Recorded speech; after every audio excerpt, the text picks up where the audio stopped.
இயேசுவின் அருமை சகோதர சகோதரிகளே, நாம் இப்பொழுது நெகேமியா புத்தகத்துக்கு வருகிறோம். நெகேமியா எஸ்ரா நூலை போன்று குறிப்பேடு நூல்கள்.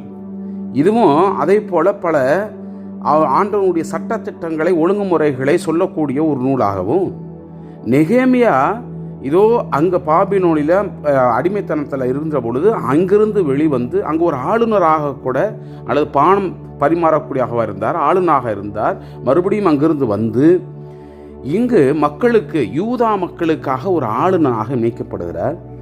அவர் இந்த மக்களுக்கு தேவையான ஆண்டவருக்கு பணிந்து சில மதில்களை கட்டுகிறார், சட்ட திட்டங்களை மாற்றுகிறார், ஒழுங்குமுறைகளை சரி செய்கிறார். இதெல்லாம் நம்ம இந்த அதிகாரத்தில் நாம் பார்க்கிறோம். நெகேமியாவுடைய இந்த முதல் அதிகாரமானது அவர் அங்கிருந்து வந்த உடனே இங்கே மதில்கள் இடிந்து கிடப்பதையும், மக்கள் இதோ வேற்றினத்தோடு கலந்திருப்பதையும், பாவ வாழ்க்கையில் வாழ்வதையும் கண்டு கண்ணீர் விட்டு அழுது அவர் தவமிருந்து ஆண்டவர்கிட்ட வேண்டுவதையும் அந்த அதிகாரம் நமக்கு சுட்டி காட்டுகிறது. கடவுளிடம், ஆண்டவரே, திரும்பி வருகிற உங்கள் மக்களுடைய வேண்டுதல்களை உன் காதுகள் கேட்கட்டும், உன் கண்கள் பார்க்கட்டும், இதோ ஒரு மாற்றத்தை தாரும் என்று சொல்லி ஆண்டவரிடம் ஜெபம் எழுப்பதை இந்த அதிகாரம் நமக்கு சுட்டி காட்டுகிறது. அன்புக்குரியவர்களே, ஆண்டவரிடம் மனம் மாறியவர்களாக, திருந்தியவர்களாக நாம் வரும்பொழுது ஆண்டவர் பார்வை நம்மில் படும் என்ற எண்ணத்தோடு இந்த அதிகாரத்திற்கு நாம் செய்மடுப்போம். அக்கல்யாவினுடைய மகனான நெகேமியா கூறியது: 20ஆம் ஆண்டில் கிஸ்லேவு மாதத்தில் நான் சூசா என்னும் கோட்டை நகரில் இருந்தேன். அப்பொழுது என் சகோதரர்களில் ஒருவரான அனானியும் யூதாவை சார்ந்த சில ஆண்களும் வந்தார்கள். சிறையிலிருந்து தப்பித்து கொண்டு உயிரோடு இருக்கும் அந்த யூதர்களை பற்றியும் எருசலேமை பற்றியும் அவர்களிடம் நான் விசாரித்தேன். அதற்கு அவர்கள், சிறையிருப்பிலிருந்து தப்பித்து கொண்டு யூதா மாநிலத்தில் உயிரோடு இருப்பவர்கள் பெரும் துயரத்திலும் சிறுமையிலும் இருக்கிறார்கள்.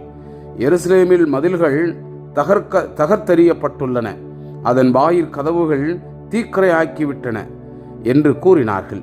இவற்றை பற்றி கேள்விப்பட்டதும் நான் உட்கார்ந்து அழ ஆரம்பித்தேன். பல நாட்கள் துக்கம் கொண்டாடினேன். மேலும் நான் நோம்பிருந்து விண்ணக கடவுளின் முன் மன்றாடினேன்.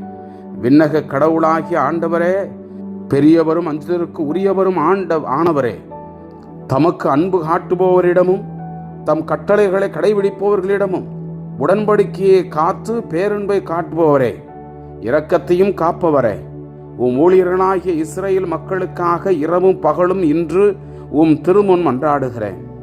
இஸ்ரேல் மக்களாகிய நாங்களும் உமக்கு எதிராக செய்த அந்த பாவங்களை அறிக்கையிடுகிறேன். அடியேனுடைய மன்றாட்டை கேட்பதற்கு உம் செவிகள் திறந்திருப்பனவாக, உம் கண்கள் விழித்திருப்பனவாக. நானும் என் தந்தை வீட்டாரும் பாவம் செய்தோம். நாங்கள் உமக்கு முன்பாக முறைகேடாக நடந்து கொண்டோம். உம் ஊழியராகிய மோசேக்கு நீர் தந்தந்த கட்டளைகளையும் சட்டங்களையும் நீதி முறைமைகளையும் நாங்கள் கடைபிடிக்கவில்லை. உம் ஊழியரான மோசேக்கு நீர் அளித்தந்த வாக்குறுதியை நினைவு கூர்ந்தருளும். நீங்கள் பற்றுறுதியற்றவர்களாக இருப்பீர்களானால் மக்கள் இனங்களிடையே உங்களை நான் சிதறடிப்பேன். இருப்பினும் நீங்கள் என்னிடம் திரும்பி வந்து என் கட்டளைகளை பின்பற்றி நடப்பீர்களாகில், நீங்கள் உலகின் கடை எல்லைக்கு ஒதுக்கி தள்ளப்பட்டிருப்பினும் நான் அங்கிருந்து உங்களை ஒன்று சேர்த்து எனது பெயர் விளங்கும் பொருட்டு நான் தேர்ந்து கொண்ட இடத்திற்கு உங்களை கொண்டு வருவேன் என்று வாக்களித்தீர். உமது பேர் ஆற்றலும் கைவன்மையாலும் நீர் மீட்டவும் மக்களும் ஊழியர்களும் இவர்களே. ஆண்டவரே, உம் ஊழியரான அடியர்களின் மன்றாட்டையும் உமது பெயருக்கு அஞ்சி நடக்க விரும்பும் உம் ஊழியர்களினுடைய மன்றாட்டையும் கேட்டருளும். உம் ஊழியனாகிய எனக்கு இன்று வெற்றியை அருளும். இம்மனிதர் எனக்கு இரக்கம் காட்ட செய்தருளும். அப்பொழுது நான் மன்னருக்கு பானம் பரிமாறுவோனாக இருந்தேன். Praise the Lord. இயேசுவுக்கே புகழ். மரியே வாழ்க.